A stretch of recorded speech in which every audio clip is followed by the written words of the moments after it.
रुकिए, एक पल के लिए रुकिए। अभी जो मैं आपको बताने वाली हूँ वो किसी धर्म ग्रंथ की कोई साधारण कहानी या कोई मीठा उपदेश नहीं है। यह गरुड़ पुराण का वो कड़वा, भयानक और रोंगटे खड़े कर देने वाला सत्य है जिसे सुनकर आपके पैरों तले जमीन खिसक जाएगी। हमारे समाज में, हमारे घरों में जब एक बेटे का जन्म होता है तो खुशी का ठिकाना नहीं रहता। ढोल नगाड़े बजते हैं, मिठाइयाँ बांटी जाती हैं, पूरे खानदान में जश्न मनाया जाता है। एक पिता की छाती गर्व से चौड़ी हो जाती है। उसे लगता है कि उसके बुढ़ापे का सहारा आ गया, उसके वंश को, उसके नाम को आगे बढ़ाने वाला वारिस आ गया। उसे लगता है कि उसकी जिंदगी की सारी तपस्या सफल हो गई। लेकिन क्या आपने कभी अकेले में बैठकर अपने दिल पर हाथ रखकर सोचा है कि जिस बेटे को आप अपने बुढ़ापे की लाठी समझ रहे हैं, जिस बेटे के लिए आप दिन रात गधों की तरह मेहनत कर रहे हैं, क्या वह सच में आपका सहारा बनने आया है या फिर वह आपके पिछले जन्मों का कोई भयानक हिसाब बराबर करने आया है? क्या वह बच्चा जो आज आपके आंगन में खेल रहा है वह कोई आशीर्वाद है या किसी बहुत पुराने दुश्मन का श्राप जो इस जन्म में आपके ही घर में, आपके ही खून में पैदा हुआ है? आज हम गरुड़ पुराण और कर्म सिद्धांत के उन रहस्यमयी और खौफनाक पन्नों को खोलेंगे जो हजारों सालों से इंसानों की समझ से परे है। आज हम जानेंगे कि आखिर एक बेटा किस घर में जन्म लेता है, क्यों कुछ लड़के अपने माता पिता के लिए श्रवण कुमार बन जाते हैं और क्यों कुछ लड़के अपने ही जन्म देने वाले माता पिता की छाती पर मूंग दलते हैं, उन्हें खून के आंसू रुलाते हैं। इस वीडियो को बहुत ध्यान से और बिल्कुल अंत तक देखिएगा, क्योंकि अंत में गरुड़ पुराण का जो कड़वा और नंगा सच आपके सामने आएगा वह आपके उस पुत्र मोह को हमेशा के लिए तोड़ देगा और आपकी जिंदगी तथा आपके ही बेटे को देखने का पूरा नजरिया हमेशा हमेशा के लिए बदल देगा। हम सब इंसान अपने अज्ञान में यही मानते हैं कि बेटा होना हमारी बहुत अच्छी किस्मत है। हमें लगता है कि हमने किसी मंदिर में कोई बहुत बड़ी मन्नत मांगी थी, बहुत पूजा पाठ किया था, दर दर जाकर माथा टेका था, इसीलिए भगवान ने खुश होकर हमें एक लड़का दे दिया। हम इसे अपनी जीत और अपनी प्रार्थनाओं का फल मान लेते हैं। लेकिन गरुड़ पुराण चीख चीख कर कहता है कि इस मृत्यु लोक में, इस धरती पर कुछ भी आपकी मर्जी या आपकी सिर्फ मन्नतों से नहीं होता। जब किसी घर में एक बेटा अपनी पहली सांस लेता है तो वह कोई दुआ का सीधा असर नहीं होता, वह उस ब्रह्मांड की सबसे बड़ी अदालत में यमराज के अचूक वही खाते में तय किया गया एक बहुत ही कठोर कर्मों का लेन देन होता है। आज मैं आत्म रहस्य के इस मंच से गरुड़ पुराण के उस सबसे कड़वे और रुला देने वाले पन्ने को खोलने जा रही हूँ, जिसे सुनकर शायद दुनिया के कई पिताओं का दिल दहल जाए। गरुड़ पुराण में मृत्यु के देवता यमराज और पक्षीराज गरुड़ के बीच एक बहुत ही गहरा और रहस्यमय संवाद है। उस संवाद में बहुत ही स्पष्ट शब्दों में बताया गया है कि मृत्यु के बाद जब आत्मा उस घने अंधेरे को पार करके यमराज के दरबार में पहुंचती है तो चित्रगुप्त उस आत्मा के कर्मों का रजिस्टर खोलते हैं। उस रजिस्टर में यह तय होता है कि इस आत्मा को अब वापस धरती पर किस रूप में भेजना है। और जब बात एक पुत्र के रूप में, एक लड़के के रूप में जन्म लेने की आती है तो यह पूरी तरह से ऋणानुबंध के कठोर नियम पर काम करता है। ऋणानुबंध का मतलब है आपके पिछले जन्मों के कर्मों का वह भारी कर्ज जिसे चुकाए बिना कोई भी आत्मा मोक्ष नहीं पा सकती। शास्त्रों में बहुत ही साफ शब्दों में लिखा है कि एक बेटा मुख्य रूप से 4 कारणों से, 4 रूपों में आपके घर जन्म लेता है। आज आपको अपने दिल पर बहुत भारी पत्थर रखकर यह तय करना है कि आपके घर में, आपके आंगन में खेल रहा बेटा या जो लड़का आज जवान हो चुका है वो इन 4 कारणों में से कौन सी आत्मा है। पहला रूप और ब्रह्मांड का सबसे भयानक रूप, शत्रु पुत्र। क्या आपने कभी अपने आसपास, अपने पड़ोस में या अखबारों में ऐसी दर्दनाक खबरें पड़ी हैं जहां एक जवान बेटा अपने ही बूढ़े माता पिता पर हाथ उठाता है, जो बेटा बात बात पर अपने पिता को गालियां देता है। उनकी सारी जिंदगी की खून पसीने की कमाई और उनकी पुश्तैनी संपत्ति धोखे से छीन लेता है और अंत में उनको घर से धक्के मारकर दर दर की ठोकरें खाने के लिए या किसी अनाथालय और वृद्ध आश्रम में मरने के लिए छोड़ देता है। वह बेचारा बूढ़ा पिता और वह रोती हुई माँ दोनों हाथ जोड़कर भगवान से पूछते हैं कि हे ईश्वर, हमने ऐसा कौन सा घोर पाप किया था जो तूने हमें ऐसी औलाद दी। मैंने तो अपना पेट काटकर इसे खिलाया था, अपनी रातों की नींद खराब करके इसे पढ़ाया लिखाया था, अपना खून पिलाकर इसे बड़ा किया था, फिर यह मेरा ही काल क्यों बन गया? इनसे मेरे ही सीने में खंजर क्यों घोंप दिया? गरुड़ पुराण कहता है कि उस पिता का वह दर्द बिल्कुल सच्चा है, लेकिन वह कोई बुरी किस्मत या भगवान का अन्याय नहीं है, वह शत्रु पुत्र है। इसका सीधा और खौफनाक अर्थ यह है कि पिछले किसी जन्म में आपने उस इंसान का कोई बहुत बड़ा नुकसान किया था। शायद आप किसी बहुत ऊंचे पद पर थे या अपनी ताकत और जवानी के नशे में अंधे थे और अपने आप उस बेकसूर इंसान की सारी संपत्ति लूटी थी। आपने उसका हक मारा था या उसे कोई बहुत गहरी और जानलेवा तकलीफ देकर तड़फा तड़फा कर मारा था। वो बेकसूर इंसान आपकी जिंदगी की भीख मांगता रहा, वो रोता रहा, लेकिन आपका दिल नहीं पसीजा। वो इंसान दर्द से तड़फ तड़फ कर मर गया, लेकिन मरते वक्त उसके दिल में, उसकी आत्मा में आपके लिए भयंकर नफरत और आग जल रही थी। उसने मरते वक्त यह अटल कसम खाई थी कि वह आपसे अपना बदला जरूर लेगा। वही तड़पती हुई आत्मा, वही आपका पुराना दुश्मन इस जन्म में आपका सगा बेटा बनकर आपकी ही पत्नी की कोख से पैदा हुआ है। वह आपके घर में सिर्फ और सिर्फ आपसे अपना बदला लेने और आपको खून के आंसू रुलाने ही आया है। यमलोक के न्याय ने उसे आपके सबसे करीब लाकर बिठा दिया है ताकि आप उससे बचकर कहीं भाग ना सके। जब तक वह आपकी एक एक पाई बर्बाद नहीं कर देगा, जब तक वह आपके अहंकार को, आपके घमंड को मिट्टी में नहीं मिला देगा, उसे शांति नहीं मिलेगी। वह आपका वारिस नहीं, वह आपका साक्षात काल बनकर आया है। वह आपको तब तक तड़पाएगा जब तक आपके पिछले जन्म का वह भयानक कर्ज पूरा नहीं हो जाता। अब आते हैं दूसरे रूप पर, रणपुत्र। यह वह रिश्ता है जो बाहर से देखने में बहुत मासूम लगता है, लेकिन यह माता पिता की आत्मा को अंदर तक झकझोर कर रख देता है। यह वह लड़का है जिसके पैदा होते ही घर में अचानक से बहुत सारी परेशानियां और गंभीर बीमारियां आ जाती हैं। वह बच्चा बचपन से ही किसी भयंकर और लालच रोग का शिकार हो जाता है। पिता दिन रात मशीनों की तरह, गधों की तरह मेहनत करता है। वह अपना पेट काटता है, अपनी सारी जिंदगी की जमा पूंजी उस बेटे के इलाज में फूंक देता है। माँ दिन रात मंदिरों में जाकर मन्नतें मांगती है। वह परिवार दर दर के डॉक्टरों और अस्पतालों के चक्कर काटता है, अपनी पुश्तैनी जमीन और घर तक गिरवी रख देता है ताकि किसी तरह उस बच्चे की जान बच जाए।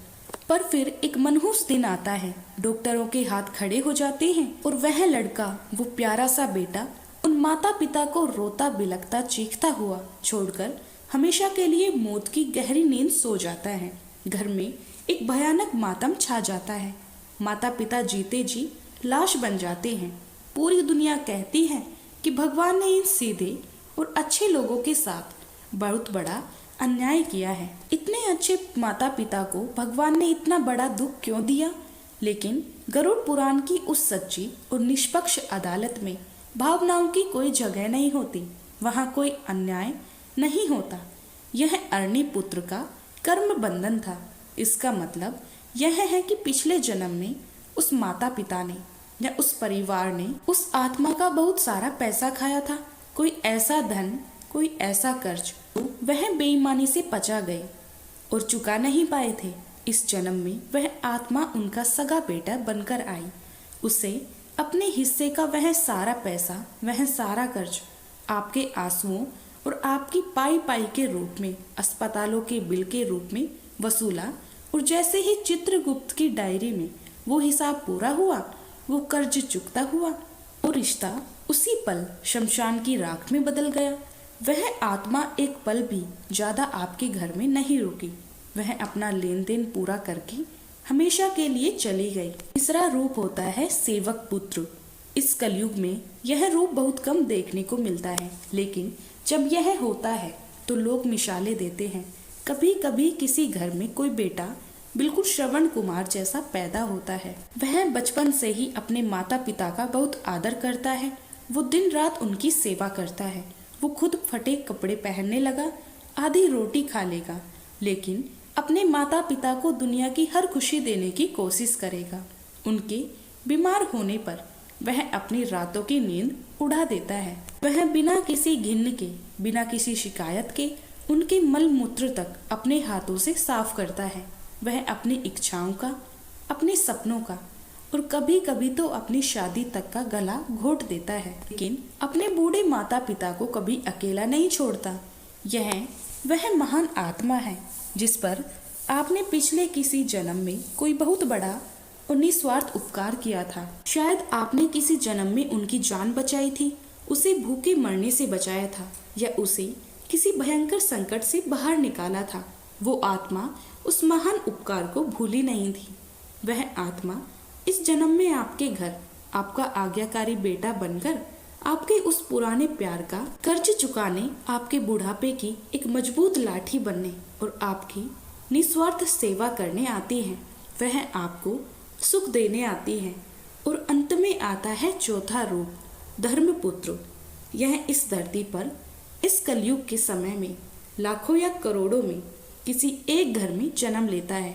यह वह बेहद पवित्र और उच्च कोटि की आत्मा होती है जो आपके बहुत ही शुद्ध और संचित पुण्यों के कारण आपके घर में आती है। यह वह बेटा होता है जो पूरे कुल का, पूरे खानदान का नाम रोशन करता है, जो समाज में सिर्फ अपने लिए नहीं जीता बल्कि दूसरों की भलाई के लिए काम करता है, जो भगवान की सच्ची भक्ति करता है, धर्म की स्थापना करता है और मृत्यु के बाद अपने महान कर्मों से अपने माता पिता की आत्मा को भी तार कर देता है, उन्हें मोक्ष के मार्ग पर ले जाता है। तो क्या इन सारी बातों का मतलब यह है कि बेटे सिर्फ स्वार्थ, नफरत और पुराने कर्ज का ही एक रूप है? गरुड़ पुराण का यह सच बहुत कड़वा जरूर है, इसे सुनने में बहुत तकलीफ होती है, लेकिन यही इस ब्रह्मांड का सबसे अटल और नंगा नियम है। प्रकृति किसी के साथ कभी कोई अन्याय नहीं करती। जो बीज आपने बोया था, जो धोखा या जो प्यार आपने पिछले जन्मों में किसी को दिया था, वही फल आज एक लड़के का रूप लेकर, एक बेटे का शरीर धारण करके आपके आंगन में खेल रहा है। यही कारण है कि एक पिता अपनी बेटियों से जितना निस्वार्थ और कोमल प्रेम करता है, बेटों के साथ अक्सर उनका रिश्ता उतना ही संघर्ष भरा, तनावपूर्ण और कठोर होता है। आपने देखा होगा कि जैसे जैसे बेटा बड़ा होता है, पिता और पुत्र के बीच विचारों की एक जंग शुरू हो जाती है। घर में एक अनकहा सा तनाव रहता है। दोनों एक दूसरे पर अपना अधिकार जताना चाहते हैं। यह कोई पीढ़ियों या अंतर का जनरेशन गैप नहीं है। वह असल में उन दो आत्माओं के बीच पिछले जन्मों के पुराने कर्मों का, अधूरे हिसाब का और अधिकारों का एक बहुत ही सूक्ष्म और गहरा टकराव है, जो शरीर बदलने के बाद भी जारी रहता है।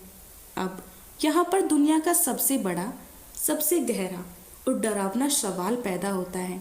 एक ऐसा सवाल जो हर माता पिता की रातों की नींद उड़ा सकता है। अगर मेरा बेटा मेरी अपनी जागीर नहीं है, अगर वह मेरे ही किसी पुराने कर्ज, नफरत या दुश्मनी का नतीजा है, तो मैं क्या करूं? मैं एक पिता या एक माँ के रूप में अपनी जिंदगी कैसे जीऊं?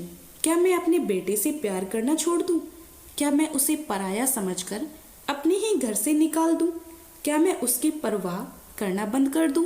नहीं, बिल्कुल नहीं।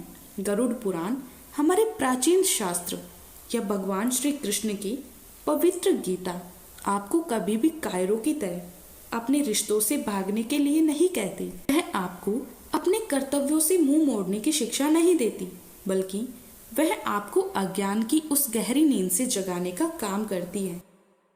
बल्कि वह आपको अज्ञान की उस गहरी नींद से जागने का काम करती है, जिस नींद में आज का पूरा समाज सोया हुआ है। शास्त्र बहुत ही स्पष्ट कहते हैं कि एक पिता या एक माता का सबसे बड़ा और पहला धर्म है अपने पुत्र का सही तरीके से पालन पोषण करना, उसे भूखा ना मरने देना, उसे सबसे अच्छी शिक्षा देना, उसे सही और गलत का रास्ता दिखाना, उसे मजबूत बनाना। लेकिन सबसे बड़ी भूल, सबसे भयंकर पाप जो एक इंसान आज के इस आधुनिक और लालची समाज में करता है, वह है अंधा पुत्र मोह। आज का इंसान अपने बेटे के लिए सब कुछ करने को तैयार है।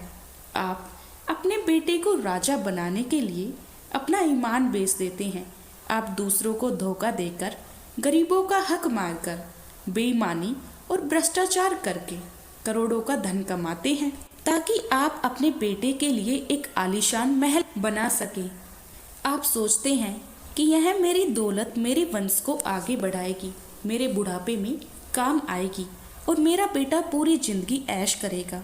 लेकिन गरुड़ पुराण बहुत ही कठोर और डरावने शब्दों में चेतावनी देता है कि जो पिता अपने बेटे के मुंह में अंधा होकर दूसरों का हक मारता है, दूसरों को खून के आंसू रुलाकर अपने बेटे की तिजोरी भरता है, मरने के बाद यमदूत सबसे भयानक और सबसे खौफनाक और रोंगटे खड़े कर देने वाली सजा उसी अंधे पिता को देते हैं। गरुड़ पुराण में लिखा है कि तप्त मूर्ति नाम के एक बहुत ही भयंकर नरक में उस पिता की नंगी आत्मा को लाल गरम लोहे के खंभों से चिपकाकर जलाया जाता है।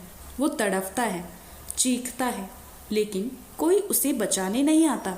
और जिस बेटे के लिए, जिस पिता ने इकलौते वारिस के लिए अपनी आत्मा का सौदा किया था, वह सारे गंदे पाप किए थे, वह बेटा मृत्यु के बाद उस भयंकर नरक में आपके साथ आपका दर्द बांटने नहीं जाता। वह बेटा तो आपकी उसी बेईमानी के पैसे से इस दुनिया में अय्याशी करता है।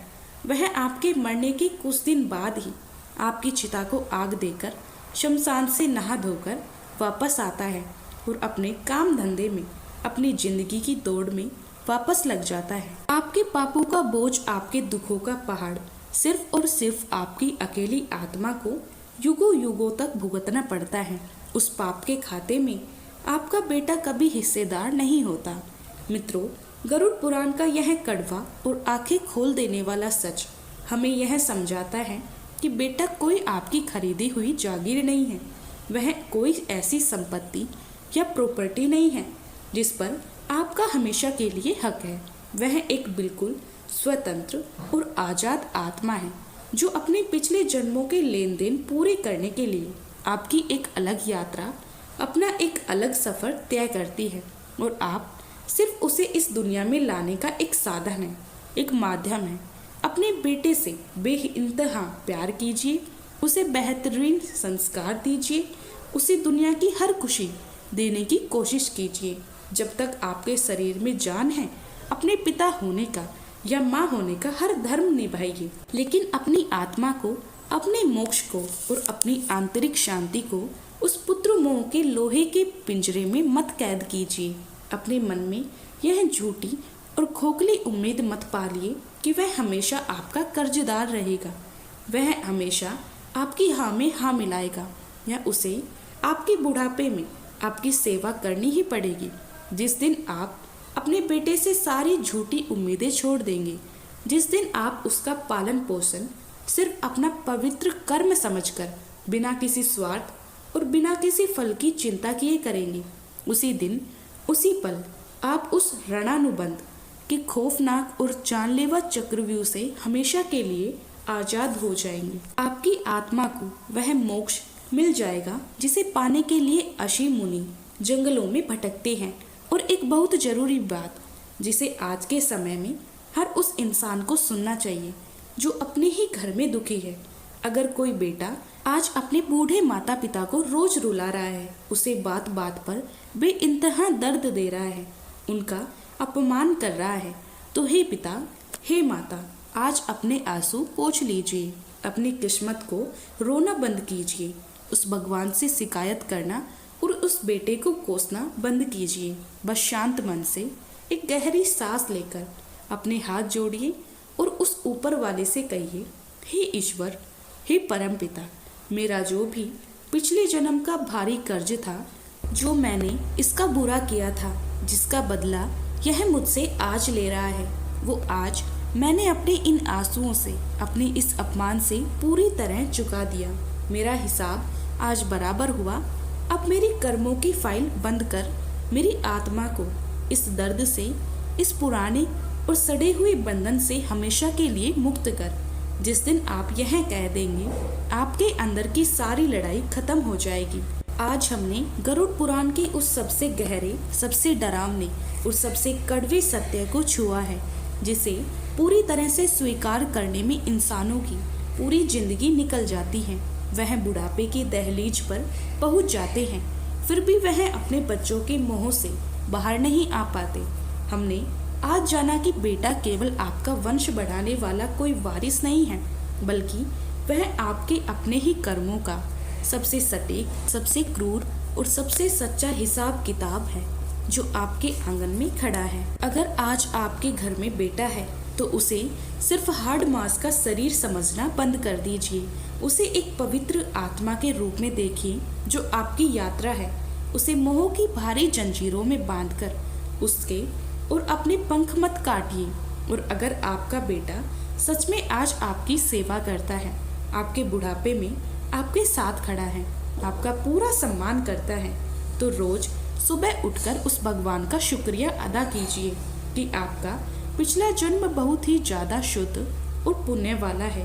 आपको एक सेवक और धर्मपुत्र मिला है। अगर गरुड़ पुराण की इस रोंगटे खड़े कर देने वाले सच ने, इस गहरे ज्ञान ने आज आपकी आंखें खोली हो, अगर आपके दिल में दबे किसी पुराने दर्द, किसी घुटन और बोझ को आज थोड़ा सा हल्का किया हो, तो एक छोटा सा लेकिन बहुत ही महान काम जरूर कीजिएगा।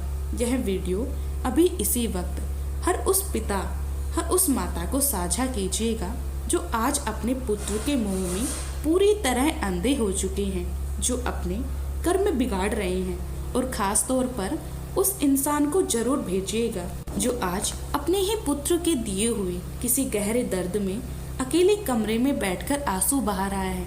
उन्हें आज इस ज्ञान की, इस रोशनी की बहुत जरूरत है। उनके दिल को यह सत्य बहुत ही शांति देगा। और नीचे टिप्पणी में पूरे गर्व, पूरे विश्वास, पूरी निडरता और अपनी आत्मा की सच्चाई के साथ लिखिए, मेरा ईश्वर ही मेरा असली वारिस है, ताकि उस परम पिता नारायण तक अपने मन की यह गूंज, आपकी आत्मा की यह आज़ादी पहुंच सके। ऐसे ही बहुत गहरे आध्यात्मिक जीवन के हर पर्दे को उठा देने वाले और आपकी जिंदगी को अंदर से पूरी तरह बदल देने वाले रहस्यों के सफर में मेरे साथ हमेशा जुड़े रहने के लिए चैनल से अभी तुरंत जुड़ जाइए। अपने कर्मों का, अपने माता पिता का और अपनी आत्मा का बहुत बहुत ख्याल रखिएगा। वह परम पिता नारायण आपको और आपके परिवार को इस दुनिया के हर झूठे मोह से मुक्त रखें और आपको सच्ची शांति दे।